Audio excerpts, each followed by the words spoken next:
Katakan Rasul dalam hadis lain, "Idza mata ibnu Adam inqata anhu 'amalu illa min salasin." Bila meninggal anak cucu Adam maka terputuslah amalnya kecuali 3 perkara. Ini amal orang yang meninggal itu Pak Bu. Jangan salah paham hadis tentang hadis ini Pak Bu. Bila meninggal anak cucu Adam, maka yang meninggal itu terputus seluruh amalnya kecuali 3. Ini tidak cerita tentang orang yang hidup terhadap orang yang meninggal tadi Pak Bu. Ini cerita orang yang meninggal tersebut terputus amalnya kecuali 3.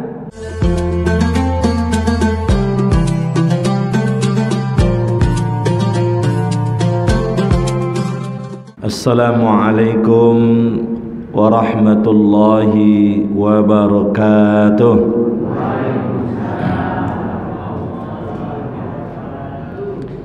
Alhamdulillahi rabbil alamin, wa bihi nasta'in ala umurid dunya waddin. Ashhadu an la ilaha illallah wahdahu la syarika lah, wa ashhadu anna Muhammadan abduhu wa rasuluhu la nabiyya ba'dah. Allahumma salli wa sallim wa barik ala sayyidina Muhammad wa ala alihi wa ashabihi ajma'in. Rabbi syrah li sadri wa yassir li amri wahlul 'uqdatam min lisani yafqahu qawli.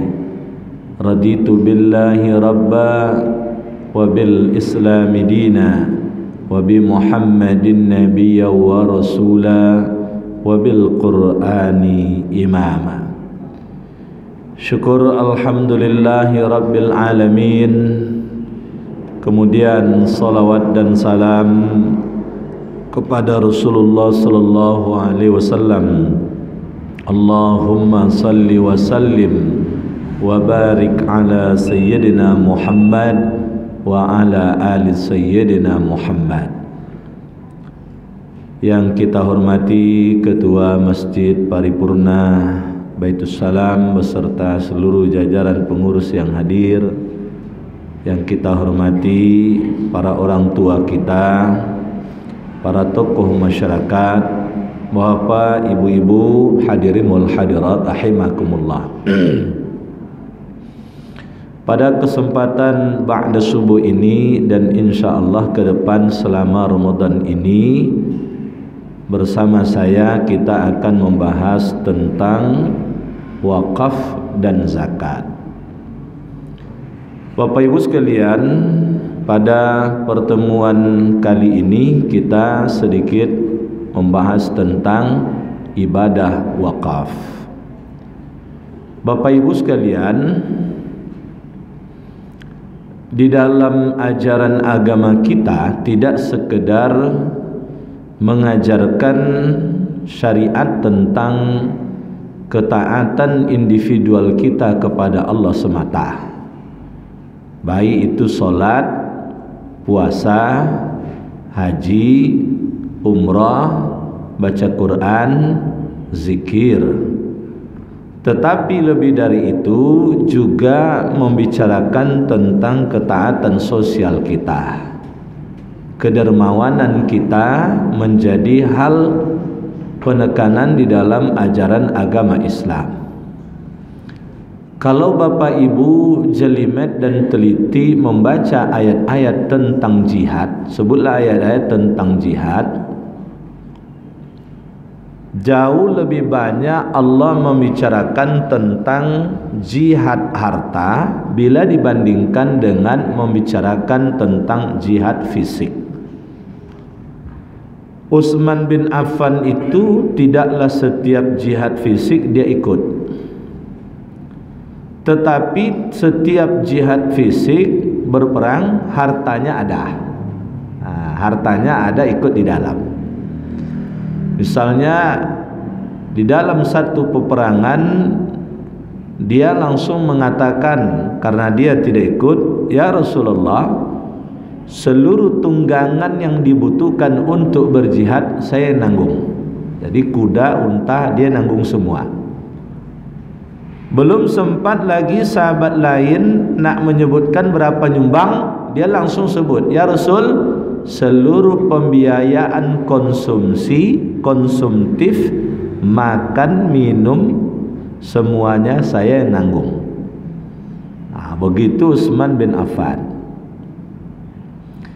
Nah, Bapak Ibu sekalian, ibadah kedermawanan itu sangatlah banyak. Mulai dari yang wajib ada zakat, lalu kemudian yang sunnatnya kayak ibadah dari sisi kedermawanan itu dimiliki oleh agama Islam, sehingga memiliki istilah dan sebutan yang beda-beda.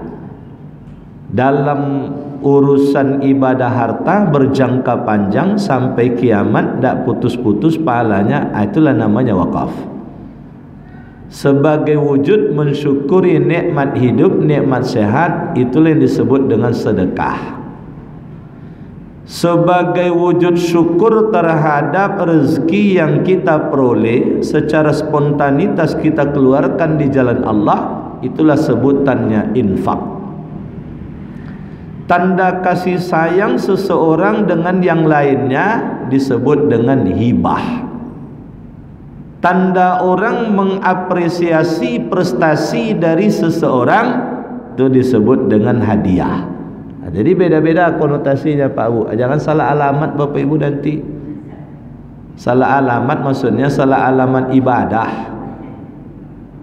Pak pengurus, saya berzakat untuk pembangunan tempat wudhu. Itu tidak zakat nama itu Pak Bu. Itu wakaf namanya. Pak pengurus, saya berinfak tapi khusus untuk fakir miskin, dari 2,5% kewajiban infak saya. Itu salah sebut tuh Pak Bu, itu zakat namanya. Jadi makanya kita kenali semuanya supaya jangan salah alamat ketika kita untuk beribadah harta. Pak pengurus, untuk nyantuni anak yatim ini saya berzakat untuk anak yatim. Manalah ada anak yatim penerima zakat? Tidak ada anak yatim penerima zakat. Kalaupun ada, adalah ibunya dari anak yatim, kalau ekonominya sulit. Kalau tak sulit, dia tidak berhak pula menerima zakat. Bapak Ibu sekalian, maka ibadah wakaf ini adalah ibadah yang memang dibicarakan di dalam Al-Quran dan Sunnah. Beberapa ayat yang oleh para ahli wakaf dijadikan sebagai dasar hukum. Yang pertama adalah firman Allah, lan tanalul birra hatta tunfiqu mimma tuhibbun. Tidaklah pernah dipandang orang itu melakukan kebaikan sampai dia menginfakkan apa yang dicintai olehnya. Ini istilah infak di sini maksudnya adalah infak yang berkekalan nilai manfaatnya, berkekalan pahalanya. Jadi ayat ini Pak Bu diulang-ulang oleh Rasul. Satu waktu karena seorang penduduk asli Madinah yang kaya raya, karena diulang-ulang ayat ini dibaca oleh Rasul dan dengar olehnya, sehingga Pak Bu dia langsung mendatangi Rasulullah, lalu kemudian mengikrarkan, ya Rasulullah, tidak ada harta yang lebih aku cintai ya Rasul kecuali kebun kurmaku yang engkau sendiri sudah pernah merasakan bagaimana lezat rasa kurma di kebun kurmaku tersebut. Maka Rasulullah ketika itu memang langsung bertanya pula, Pak Bu, ya Tolha, apakah engkau memiliki keluarga? Dijawab oleh Tolha, benar ya Rasul, saya memiliki keluarga, banyak keluarga saya Rasul. Karena itu wakafkanlah kebun kurmamu itu adalah untuk keluargamu. Disinilah muncul ada istilah wakaf zurri, wakaf untuk anak keturunan, wakaf untuk sanak famili karib kerabat. Jadi tidak serta-merta wakaf itu adalah untuk kepentingan umum umat Islam. Tidak mesti Pak Bu. Boleh jadi wakaf itu adalah untuk anak keturunan. Contoh Pak Bu, kita punya anak 5 orang. Kita sendiri risau Pak Bu. Kalaulah harta yang susah payah kita cari, lalu kemudian meninggal kita dan itu semuanya menjadi harta kewarisan. 5 anak kita tadi kita pandang tak bijak, tak pandai dia ngelola harta kekayaan. Selama ini yang 5 itu bisa boleh jadi minta saja dia pandai. Kalau lah dapat habis do Pak Bu. Pokoknya kalau urusan menghabis-habiskan pandai betul dia. Ini ilmu yang paling mudah dikuasai, ilmu menghabiskan harta. Tak perlu sekolah tinggi-tinggi Pak Bu. Tamat SD selesai itu. Tahun niko kebun sawit ayahnya dijualnya. Tahun nisu ruko ayah dijualnya. Tahun berikutnya kontrakan ayah dijualnya. Tahun berikutnya boleh dengan dijual, ayahnya dijualnya Pak Bu. Kekian kemari membuat utangnya, aku ayah membayar ya. Aku ayah membayar ya. Aku ayah membayar. Akan ayah dijualnya itu Pak Bu. Nah yang seperti ini Pak Bu, disinilah letak pentingnya wakaf anak keturunan. Jadi Bapak Ibu jangan menyangka orang Arab itu dari dulu kayak kaya keturunannya Ustaz. Oh bukan karena orang Arab itu pintar-pintar semuanya mengalahi kepintaran kita. Tidak Pak Bu. Tapi pintarnya orang tua orang Arab tempo dulu yang sebagian harta kekayaannya itu dijadikan olehnya sebagai wakaf zurri, wakaf untuk anak keturunan. Ada wakaf di Arab tuh Pak Bu. Saya lupa nama negeri kecilnya, nama desanya. Tidak ada kekayaan yang lebih yang dimiliki oleh seorang ibu tersebut kecuali kancah. Tahu kancah Pak Bu? Kalau di kampung kami kancah namanya. Kuali besar. Tidak bertelingo kuali itu Pak Bu. Kalau kuali lain kan bertelingonya. Bertelingo paham Pak Bu ya? Jangan pula nanti bisa mendengar kualinya Ustaz. Jangan pula begitu. Kabar telinga itu kan bisa dipegang. Dia telinganya tidak ada Pak Bu, kancah besar. Itu biasanya untuk pesta-pesta besar itu biasanya. Untuk barolek-barolek godang. Itu kancah kalau di kampar kancah nemu Pak Bu. Itu terbuat dari berat tuh Pak Bu, besi mungkin. Besi itu berat. Oh sekalian. Itulah yang diwakafkan oleh ibu ini, mewakafkan kancah besar. Semula nilainya tidak berharga Pak. Ya berapalah kalau ada orang yang nak buat ibaratnya gulai kambing, gulai unta dan sebagainya baru dipakai. Kalau ada pesta besar baru pakai. Tapi 400 tahun setelah itu Pak Bu, setelah dia wakafkan kancah tadi, pemerintah Arab Saudi mencari barang-barang langka untuk dijadikan sebagai ibaratnya warisan budaya yang dijaga oleh negara. Dapatlah kancah ini Pak Bu, ternyata tidak ada duanya, hanya itu saja satu-satunya Pak Bu. Yang lain-lain yang semasa dengan itu tidak ada lagi. Sehingga Pak Bu, agar ahli warisnya, ini kan wakaf Pak Bu, tetapi wakaf ini dirawat oleh pemerintah Arab Saudi. Cuman untuk bisa awet tidak boleh dipakai, dirawat saja. Sebagai kompensasinya digantilah nilainya itu untuk bisa pula menjadi aset wakaf bagi keluarganya. Berapa nilainya Pak Bu? Nilainya itu bisa membuat hotel bintang 4. Jangan sepelekan wakaf Pak Bu. Saat ini mungkin sederhana wakaf itu, tapi satu saat dia bisa menjadi kekayaan besar. Sekarang anak keturunan kayu sado Pak Bu. Utsman bin Affan itu dulu Pak Bu, dia mewakaf untuk kepentingan umat, tapi dia tidak melupakan wakaf untuk keluarganya. Wakaf untuk keluarganya itu sekarang bertahan sampai menjelma sekarang ini menjadi hotel bintang 5. Saya 2023 menyaksikan langsung itu. Lama saya mencari-cari Pak Bu, Cuma tipikal saya kan tak hobi berjalan Pak Bu. Nah, dari dulu kan sudah lama saya dengar di daerah sekitar Masjid Nabawi itu ada hotel wakaf Utsman bin Affan. Tapi secara kebetulan 2023 saya umroh Pak Bu, nampaklah tulisan itu langsung Funduk Wakaf Utsman bin Affan, hotel wakaf dari Utsman bin Affan. Hotel bintang 5 Pak Bu. Orangnya sudah 1400 tahun lebih yang lalu meninggalnya. Tapi Bapak sekalian, ternyata ibadahnya tidak putus-putus, berkembang terus. Jadi melalui ayat tadi akhirnya Tolha tersebut berwakaf untuk keluarganya. Jadi ibaratnya macam tadi Pak Bu, 5 anak kita pandang mungkin khawatirnya seperiode dia saja habis seluruh kekayaan kita, maka sebagian kekayaan tersebut wakafkan, tapi untuk dia sendiri, untuk anak keturunannya.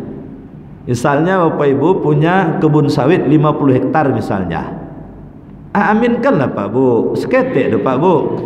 Saya tambah Pak Bu, Bapak Ibu misalnya punya kebun sawit 100 hektar. Nah, ada aja yang tak mengaminkan, nampak ragu nampak.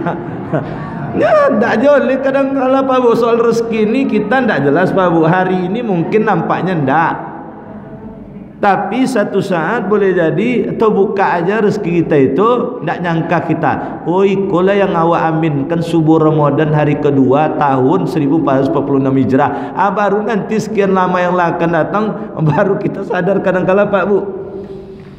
Nah Bapak Ibu sekalian, nah Bapak Ibu sekalian, 100 hektar misalnya, 50 hektar itu kita jadikan aset kewarisan. Nanti ketika meninggal kita biarlah dibagi oleh anak-anak kita. Tapi 50 hektar kita wakafkan untuk anak keturunan. Itu sampai kiamat langgeng itu Pak Bu. Langgeng itu yang mestinya kalau semuanya tadi menjadi harta kewarisan Pak Bu, habis satu generasi saja. Saya banyak melihat Pak Bu, mungkin Bapak Ibu lebih banyak melihat, berapa banyak orang-orang kaya yang ketika dia telah meninggal dunia, kekayaannya itu tidak sampai 2 generasi habis, tidak sampai, kadang-kala hanya 1 generasi tingkat anaknya saja habis, belum sampai ke cucu lagi, cicit.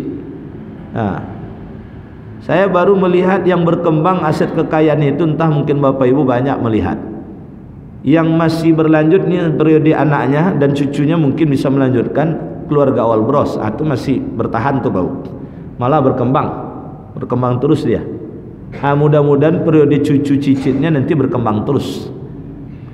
Tapi kalau wakaf Bapak Ibu sekalian, itu keturunan terus mendapatkan nilai manfaat Bapak Ibu sekalian. Karena prinsip dari wakaf tersebut, dia tidak boleh dijual belikan, dia tidak boleh diwariskan, dia tidak boleh Bapak sekalian digadaikan, tidak boleh Bapak sekalian, tidak boleh dihibahkan. Nah, jadi orang Arab itu tetap bertahan kaya karena memang wakafnya. Turki Utsmani bertahan kaya Pak Bu, negara Turki itu karena wakaf zaman Turki Utsmani. Mesir itu hampir bangkrut negaranya Pak Bu. Apa yang menyelamatkan? Wakaf. Wakaf Azhar itu luar biasa Pak Bu. Jadi maka oleh sebab itu Tolha kemudian diperintahkan oleh Rasulullah, wakafkan untuk anak keluargamu, anak keturunanmu. Jadi itu yang pertama ayatnya. Karena prinsipnya Bapak sekalian, yang namanya wakaf pasti barang yang dicintai. Maka ayat itu kan, lan tanalul birra hatta tunfiqu mimma tuhibbun. Tidaklah dipandang orang itu melakukan kebaikan sampai dia menginfakkan yang dia cintai. Ibu berwakaf misalnya mukena, kira-kira lebih lama bertahan mukena yang harga 2 juta atau yang harga 200.000 Bu? Yang lama bertahan mukena itu saya yakin dan percaya harga 2 juta Bu. Ini orang yang tak mau kena ke masjid tu pandai lo memilih kadang bu.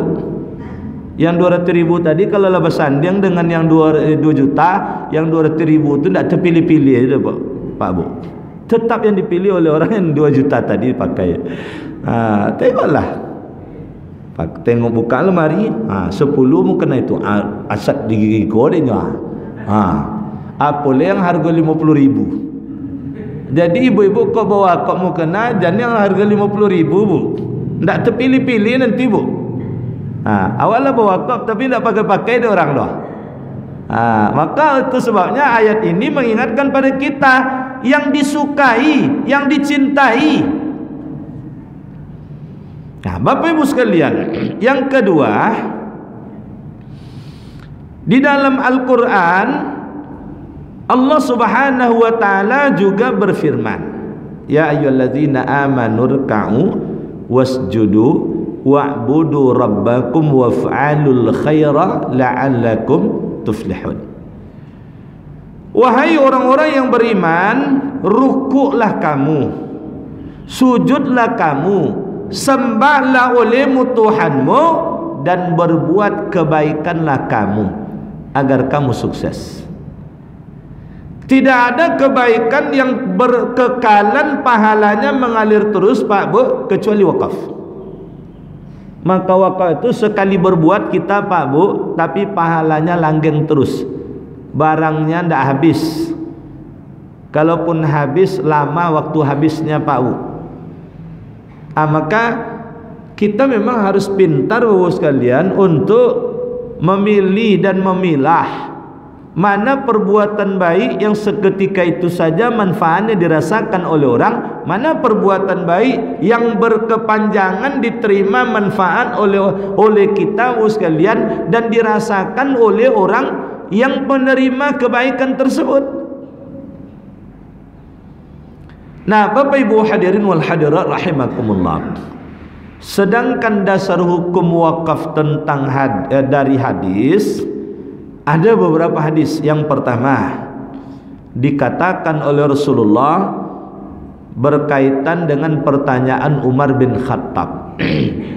Ya Rasulullah, tidak ada tanah yang lebih aku cintai kecuali tanah yang ada di Khaybar. Tapi saya tak bisa menggarapnya ya Rasul. Nak saya jual sayang, nak saya hibahkan juga sayang. Ada nak saran ya Rasul? Maka Rasul pun ketika itu mengatakan, in syi'ta habbasta aslaha fatasaddaqta biha. Jika engkau ingin juga, maka tahanlah tanah tersebut, lalu sedekahkan hasil dari tanah tersebut. Inilah disebut dengan wakaf. Kenapa begitu? Karena dengan wakaf tersebut tertahanlah kita untuk memiliki, menguasai. Tertahanlah kita untuk menjualnya. Tertahanlah kita untuk mewariskannya. Tertahanlah kita untuk menghibahkannya. Tetapi hasilnya menyebabkan kita seakan bersedekah terus. Sedekah yang tidak pernah henti-henti mengalir nilai manfaat dan nilai pahalanya. Maka dikatakan Rasul dalam hadis lain, idza mata ibnu adam inqata anhu amalu illa min salasin. Bila meninggal anak cucu Adam maka terputuslah amalnya kecuali 3 perkara. Ini amal orang yang meninggal itu Pak Bu. Jangan salah paham hadis tentang hadis ini Pak Bu. Bila meninggal anak cucu Adam, maka yang meninggal itu terputus seluruh amalnya kecuali 3. Ini tidak cerita tentang orang yang hidup terhadap orang yang meninggal tadi Pak Bu. Ini cerita orang yang meninggal tersebut terputus amalnya kecuali 3. Apa yang 3 tersebut? Sedekatin jariyah, sedekah yang dia pahalanya mengalir terus. Itulah yang disebut dengan wakaf. Aw ilmin yuntafa'un bih, atau ilmu yang bermanfaat. Ilmu yang diajarkan terasa manfaat oleh orang itu, diamalkannya. Sepanjang diamalkan ngalir terus pahalanya. Maka nasihat menasihati itu Pak Bu, jangan pernah bosan. Karena kalau sempat nasihat itu masuk, diamalkan olehnya, ngalir terus pahalanya. Maka nasihatnya nasihat yang baik, jangan nasihat yang buruk. Iku baimbau lu anak gadi. Nak, nampak ayah kalian kan tak bisanya ngapu-ngapu je mak doh. Nyepiti sama mak sedoh dia. Macam itu esok belaki yo dia. Piti suami tu awak megang sado sehingga tak macam-macam laki awak doh. Atulah macam orang bongak je lakinya tadi dulu. Mohon maaf Pak Bu kalau salah istilah saya. Diajar dia orang Pak Bu pergi mau ngopi, pergi makan misalnya di luar Ramadan, cerita ke Pak Bu ndak lah luar Ramadan dah. Takutnya Pak Bu. Kenapa takut? Ya kalau hari ini dia ditraktir, kapan giliran dia bisa mentraktir? Karena kau ibaratnya kalau bahasa kampung kami, kau gasyang lah mati kau Pak Bu. Putar gasyang kau lah mati Pak Bu. Lah dikendalikan oleh istrinya. Tak boleh ibu-ibu kalau seperti itu, tak boleh Bu. Itu mama nama tu Bu, malaikat maut. Mama tu malaikat maut. Jangan bahagia betul ibu dipanggil mama. Kadang kalau tak tulus suami memanggil ibu dengan mama, hati-hati Bu. Kalau pakai huruf H ujungnya mama katanya, itu panggilan sayang tu. Tapi kalau mama katanya, itu malaikat maut tu Bu. Apa takkan macam malaikat maut? Awak banyak berurusan dengan orang, itu duit dia sama istri segalanya. Awak yang kerojo, awak yang mencari, duit sama istri semuanya. Ya kalau memang sulit ekonomi, tak apalah istri yang mengendalikan supaya lebih terkontrol. Ikunya lapang resoki Pak Bu. Punya mobil tak bisa dibawa, istri yang membawa, menggaya-gayakan kemari. Akhirnya suami tadi pakai sepeda motor buruk ya Pak Bu. Diisilah dompetnya 25.000. Kok abi minyak di jalan beko, aku cadangannya untuk beli minyak. Itu mama tuh Bu. Yang saya ceritakan ni kawan saya nih Pak Bu. Tapi ya Bapak Ibu jangan pula cari nanti ke kantor yang mana kawan Ustaz tu Ustaz. Dia tidak ada di kantor lagi Pak Bu. Jadi dia pegawai golongan 4A Pak Bu. Kalau 4A itu kan dah tinggi golongan. Zaman itu Pak Bu masih ada di kantor kami itu kepala seksi. Jabatannya kepala seksi pula. Kepala seksi di bidang haji pula Pak Bu. Banyak orang rindu pindah ke bidang haji itu Pak Bu. Kalau dulu dia kepala seksi di bidang haji pula. Selalu ke kantor pakai sepeda motor. Mobil mana bang? Payahnya menjawab Pak Bu, di rumah katanya. Rupanya istrinya menggaya-gaya dengan mobil tuh. Kalau udah makan siang dia tak berani sama-sama. Dia aja makan, ayolah makan bang. Tunggu dulu kerojo tanggung katanya. Ngisi dompetnya 25.000-nya Pak Bu. Itu pun untuk jatah makan siang tuh Pak Bu. Kalau di kantor makan siang 25.000 tuh Pak Bu, minumnya teh goyang dunya. Teh goyang Pak Bu. Habis duit tadi, kalau sempat bocor sepeda motor di jalan, batundo ya sampai pulang lah Pak Bu. Batundo ya sampai pulang lah. Didorong aja sampai ke rumah lagi itu. Jadi Bapak sekalian, maka balik pada kajian kita tadi. Jadi Bapak sekalian, satu di antara amal yang tidak terputus pahalanya itu adalah sedekah jariyah, sedekah yang mengalir. Sedekah yang mengalir itulah dia wakaf. Nah, oleh sebab itu Bapak sekalian, wakaf ini menjadi tren di kalangan sahabat ketika bersama Rasul. Sampai ada hadis yang luar biasa Pak Bu. Hadis tersebut berbunyi, tidak ada sahabat yang sedikit hartanya yang tidak berwakaf. Jadi jangankan orang kaya Pak Bu, kalau kita tak mau mengistilahkan dengan miskin, istilah hadis itu adalah sedikit harta. Tidak ada sahabat yang memiliki sedikit harta kecuali dia berwakaf. Jadi dalam kehidupan sahabat bersama Rasul itu Pak Bu, semua punya target, saya harus berwakaf. Maka berwakaf itu sekalian, ada yang dia pedang, dia tidak punya uang tapi pandai buat pedang, wakaf, diwakafkannya pedang untuk berperang. Ada yang diwakafkan tombak, ada yang diwakafkan biar tempat naik ke kuda, kan ada pijakan itu besi, itu wakafnya. Ada pelana di kuda, ada pelana di unta, wakafnya. Semua berlomba berwakaf Bapak sekalian. Karena wakaf itu melalui hadis ini seakan kita diingatkan bukanlah milik orang kaya semata. Semua kita bisa berwakaf. Semua kita bisa berwakaf Bapak sekalian. Nah, maka oleh sebab itu Pak Bu, wakaf ini kita jadikan gaya hidup dan dia harus dikelola.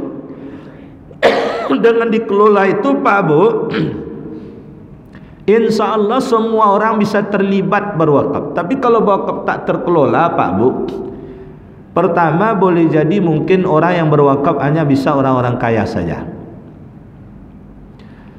Tapi kalau sekiranya terkelola, semua orang yang sederhana hidupnya juga bisa berwakaf.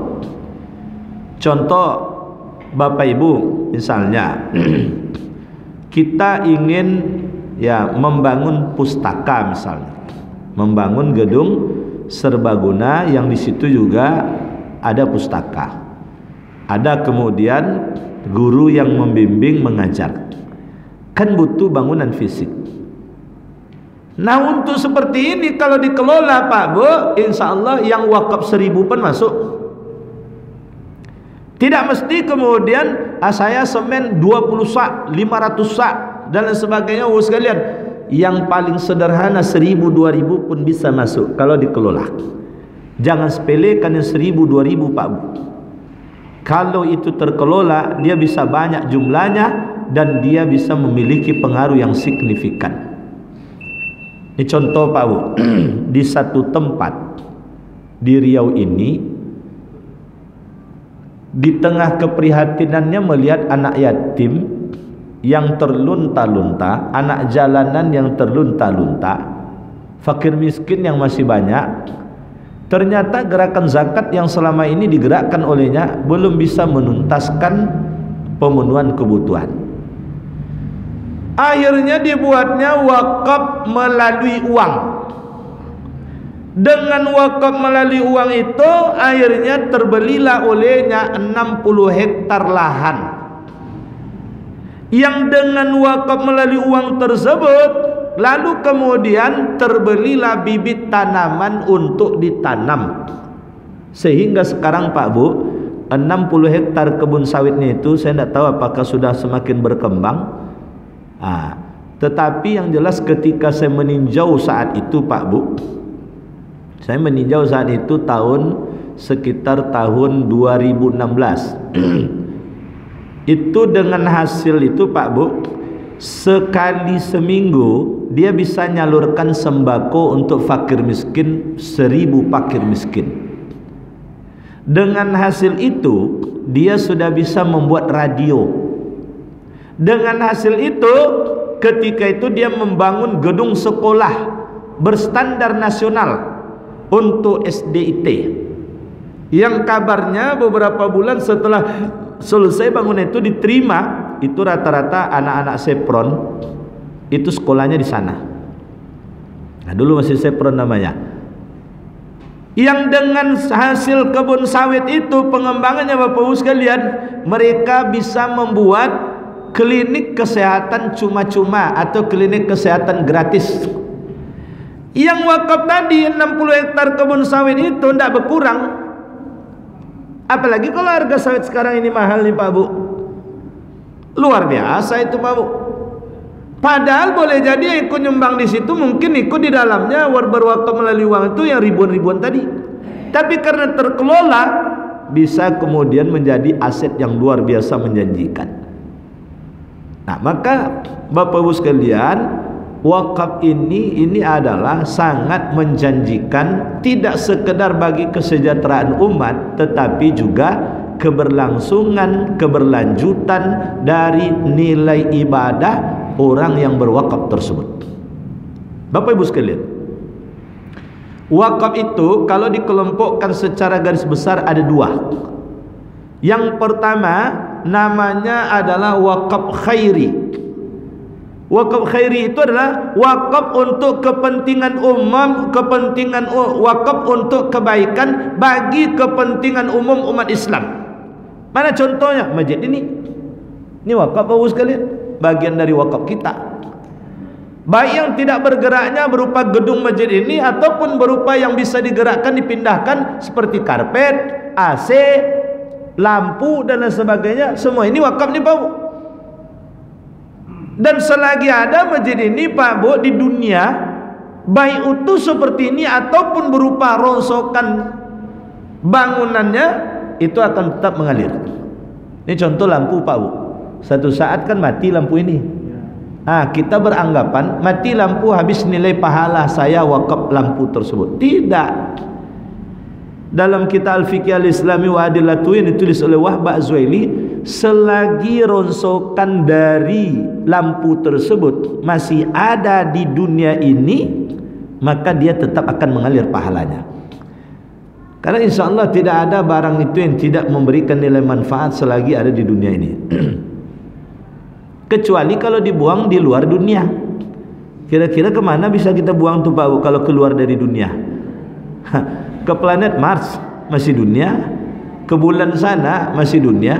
Banyak limbah di bumi ini Ustaz, kita ukurlah ke bulan, masih dunia juga. Maka insya Allah dia akan terus mengalir. Jadi wakaf khairi itu adalah wakaf yang dia manfaatnya dirasakan oleh umat manusia secara keseluruhan. Boleh jadi tidak saja dirasakan oleh umat Islam, tapi juga dirasakan oleh orang yang tidak beragama Islam. Maka wakaf itu Pak Bu boleh juga bagi orang tak beragama Islam. Jadi jangan disangka wakaf itu hanya untuk orang Islam. Tidak. Bagi orang yang tidak beragama Islam wakaf boleh. Cuman Bapak Ibu sekalian, yang tidak beragama Islam, dia hanya memperoleh manfaat keduniaan, keakhiratan tidak. Apa makna keduniaan? Lapang rezeki, boleh jadi dia lapang rezeki karena wakaf tersebut. Sehat badannya, boleh jadi dia peroleh. Tapi nilai ibadah, nilai pahala mendapatkan surga nanti disebabkan karena wakaf, itu tidak. Karena itu gerbangnya harus lewat 2 kalimat syahadat. Maka Bapak sekalian, kalau ada yang berwakaf dari yang tidak beragama Islam, itu boleh. Dulu Buya Hamka sempat heboh tuh Pak Bu. Tahu, kalau Bapak Ibu umur 40 ke atas mungkin tahu tentang porkas. Yang anak cucu keturunannya setelah itu SDSB nama dulu tuh Pak Bu. Ternyata Pak Bu ketika itu jadi polemik, ini disumbangkan untuk pembangunan masjid. Ditolak Pak Bu oleh masyarakat secara umum. Usah-usahnya ketika itu, ini kasusnya kejadiannya di Padang kabar cerita. Saya memang Bapak Ibu sekalian tidak tahu persis, tapi cerita itu dapat oleh saya. Tapi oleh Buya Hamka ketika itu dia katakan terima. Kenapa begitu? Karena khawatir nanti kalau tidak ada umat Islam yang menerima, itu akan digunakan untuk membangun pulau. Di situ ada judi, di situ ada pelacuran, di situ ada maksiat-maksiat semuanya. Makin berkembang maksiat, dapat modal besar. Ini orang Islam tidak ada yang mau nerima tuh.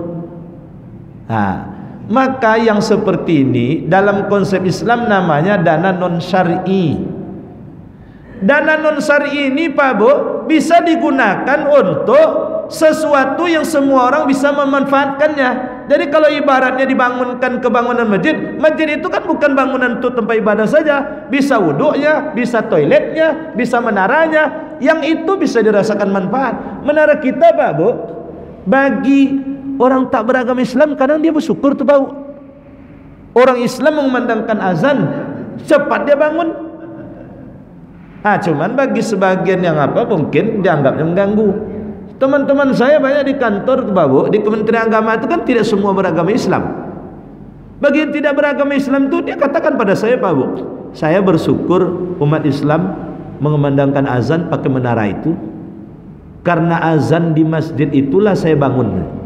Kalau enggak terlambat saya ke kantor katanya.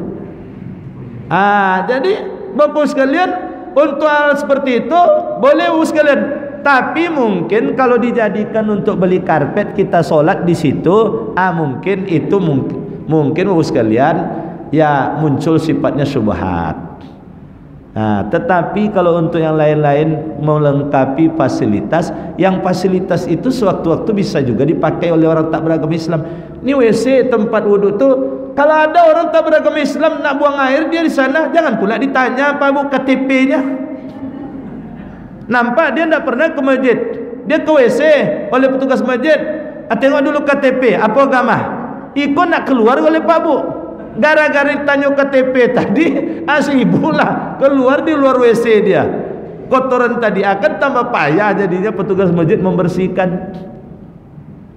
Itu dalam rangka tolong menolong. Mana tahu dia sering-sering mulanya dia mungkin buang kotoran saja, tapi lambat laun dia mulai membersihkan wajahnya dengan air yang ada di keran.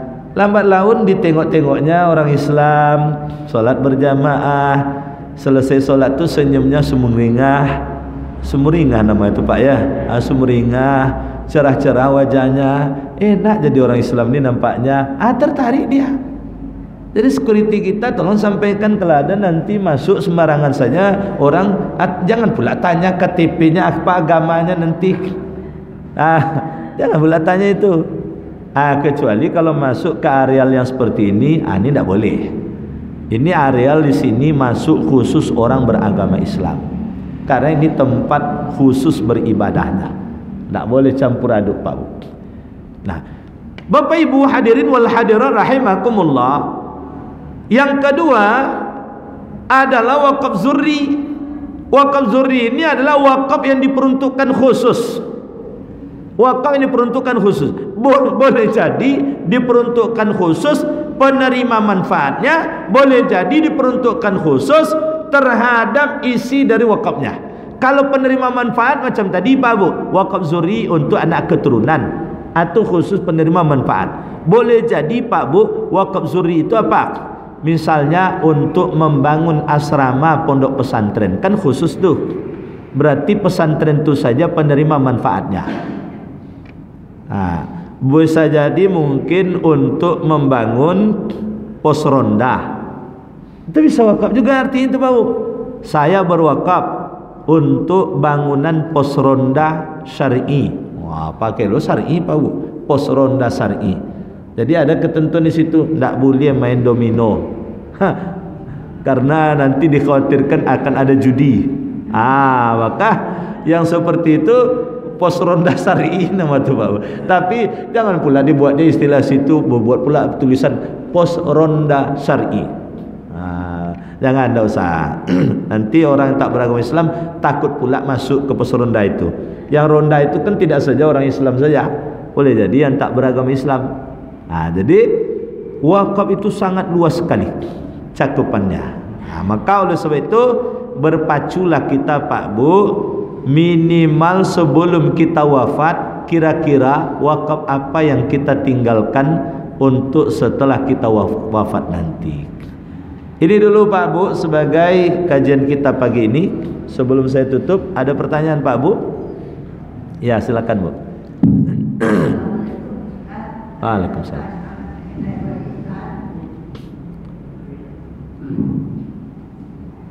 Apakah ada hukum warisan bila orang tuanya sudah meninggal, bila anaknya sudah meninggal dari orang tuanya, tidak dapat warisan itu?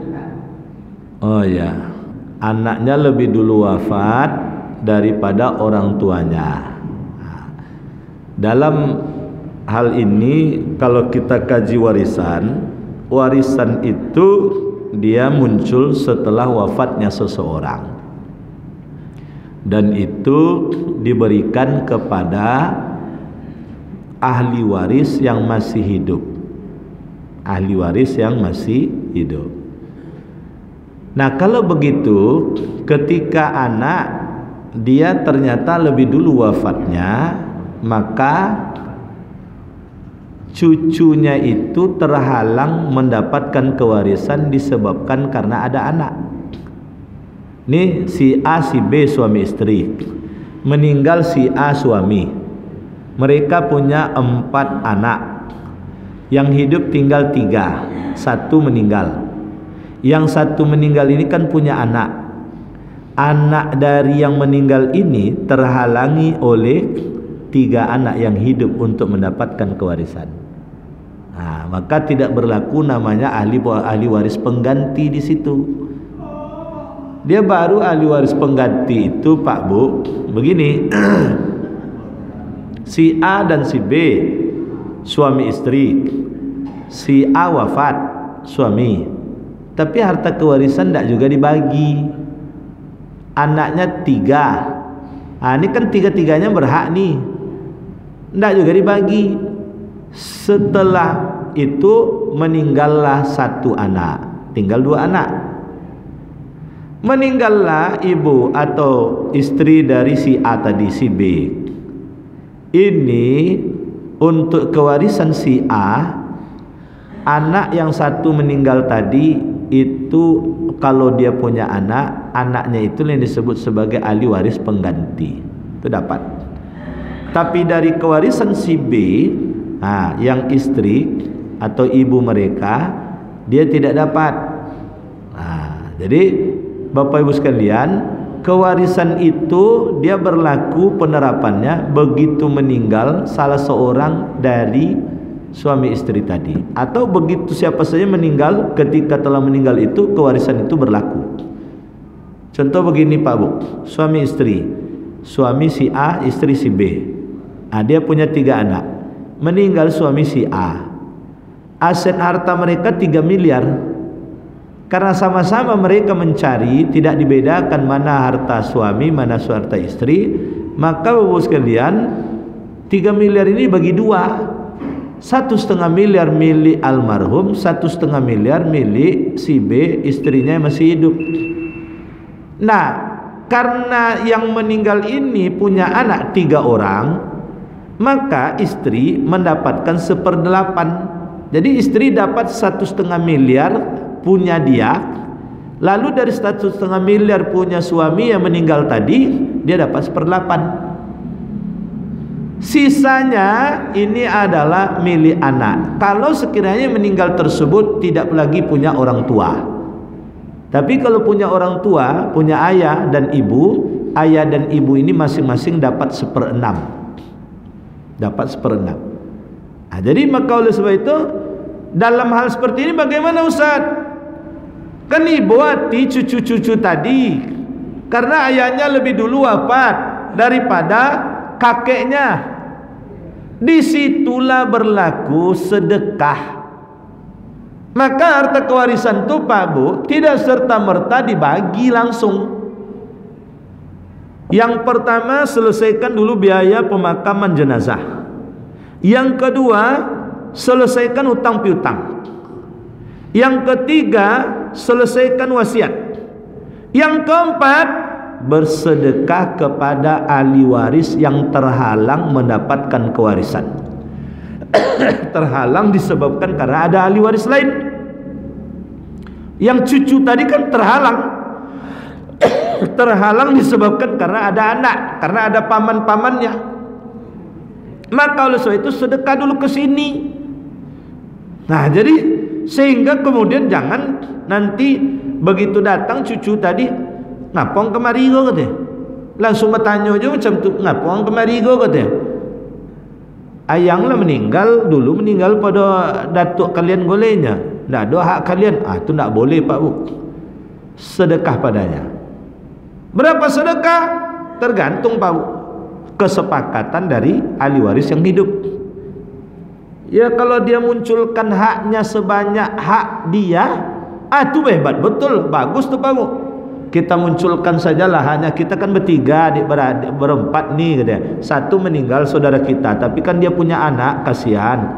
Kita munculkan sajalah haknya sama dengan kita. Itu baru hebat. Itu ahli waris yang dermawan tuh. Tapi kalau ahli waris yang congok, tahu congok Pak Bu? Itu bahasa Paris tuh Pak Bu. Kalau ahli waris congok macam tadi itu Pak Bu, ngapong kemari kok. Itu tak baik tuh Pak Bu. Mungkin gitu Bu ya. Oke. Ada yang lain Pak Bu? Ya. Cukup? Silakan Pak Haji. Suami istri masih hidup Pak. Ya. Ustaz, suami istri masih hidup. Panggilkan anaknya. Ya. Anakku umur bapak dan umur ibumu tidaklah dapat kami perkirakan. Ya. Seandainya kami meninggal, Ya. rumah ini adalah rumah singgah bagi kalian. Ya. Tak boleh memilikinya. Ya. Ustaz. Ya. Tapi ada rumah Ya. di tempat lain untuk kalian satu-satu. Ya. Rupanya Ustaz izin dari yang bertiga ini umpamanya Ustaz. Ya. Menikah, punya anak, meninggal sebelum orang tuanya meninggal Ustaz. Ya. Ya. Apakah cucu itu punya rumah yang diberikan oleh orang tuanya Ustaz? Ya. Terima kasih. Assalamualaikum warahmatullahi wabarakatuh. Assalamualaikum. Bapak Ibu, kalau seperti itu bahasanya berarti kan semacam hibah bersyarat. Hibah bersyarat. Walaupun oleh sebagian menganggap hibah bersyarat itu tak boleh. Cuman kita kan jaga-jaga, jangan sampai macam tetangga saya Pak Bu. Tapi jangan bawa pula Bapak Ibu cari nanti mana tetangga tu Ustaz. Datang ke rumah saya Pak Bu. Datang ke rumah saya. Ustaz, kami 4 orang kakak beradik. Katanya si bungsu, semuanya sudah dapat hibah Ustaz, dapat kontrakan. Sementara saya tak dapat. Yang dihibahkan untuk saya adalah rumah sekarang, yang kemudian itu berlaku kalau nanti sudah meninggal orang tua.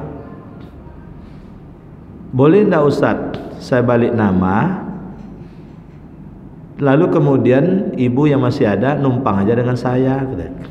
Ini bahasa ini Pak Bu. Kalau saya selaku orang tua tuh ibu hati Pak Bu. Seluruh harta yang tadi dibagi-bagi itu kan pencarian orang tua semuanya. Belum meninggal orang tua lagi dah disebut numpang bersama kami sampai nanti tak ada. Macam yakin pula ini lebih panjang umurnya Pak Bu. Jadi itu sebabnya untuk kehati-hatian orang tua boleh buat hibah bersyarat. Ini untuk kamu, rumah ini untuk kamu, rumah ini untuk kamu, rumah ini untuk kamu. Habis dapat semuanya. Tapi syaratnya nanti setelah meninggal kami baru menjadi milik kalian. Kalau ndak Pak Bu, kotopek ndak luri anak tadi. Dijualnya sado. Tahu-tahu kemudian kita sulit ekonomi. Dia ndak peduli lagi. Jadi boleh. Kalau sudah diikrarkan seperti itu, ternyata anak yang satu lebih dulu meninggal, maka anaknya tetap punya hak dari ayahnya tadi. Tetap punya hak dari ayahnya tadi. Karena sesungguhnya sudah dihibahkan, cuman karena terhukum oleh kondisi keadaan yang kakeknya, neneknya masih ada. Maka dia berhak untuk menempati atau menggunakan terkait dengan hal itu, tidak gugur. Tidak gugur. Yang gugur itu adalah kewarisan. Hanya kewarisan saja. Tapi hibah itu tidak gugur. Bolehkah berkaitan dengan hal ini diwasiatkan saja Ustaz? Istilahnya kalau wasiat itu kan berlakunya kan setelah meninggal dunia. Wasiat itu tidak boleh kepada ahli waris. Ingat Pak Bu, jangan buat wasiat untuk ahli waris. Bapak ibu wasiatkan rumah ini untuk kalian nanti, rumah ini untuk kalian, rumah ini untuk si A, si B, yang ini untuk si B, untuk si C. ahli waris tidak boleh menerima wasiat. Karena ahli waris itu sudah jelas dia hak kewarisannya. Maka wasiat itu untuk orang yang terhalang mendapatkan kewarisan, sementara menurut kita jasanya besar pada kita, atau sayang kita dan sayang dia kepada kita besar. Contoh anak angkat. Anak angkat kan tidak berhak menjadi ahli waris. Nah, supaya nanti akurnya anak angkat dengan anak kandung setelah kita meninggal dunia, buat wasiat untuk anak angkat, supaya nanti tidak terjadi sengketa. Sehingga anak angkat ini dia tidak pula terlunta-lunta setelah kita meninggal dunia. Itu wasiat. Kalau untuk anak-anak keturunan kita tidak perlu wasiat. Kalau ingin juga namanya hibah. Kalian supaya jangan bertengkar nanti, ayah bunda sepakat menghibahkan semuanya ini pada kalian, tapi berlaku setelah meninggal. Itu oleh sebagian ulama dibolehkan, tapi oleh sebagian tidak dibolehkan. Karena prinsip hibah itu dia harus serah terima langsung kepada si penerima hibah, karena dia berpindah kepemilikan secara otomatis setelah dihibahkan. Mungkin begitu Pak Haji. Demikian, terima kasih. Karena waktu untuk sholat sunat isyraq sudah bisa kita jalankan. Mohon maaf atas silap dan salah. Subhanakallahumma bihamdika asyhadu an la ilaha illa anta astaghfiruka wa atubu ilaik. Assalamualaikum warahmatullahi wabarakatuh.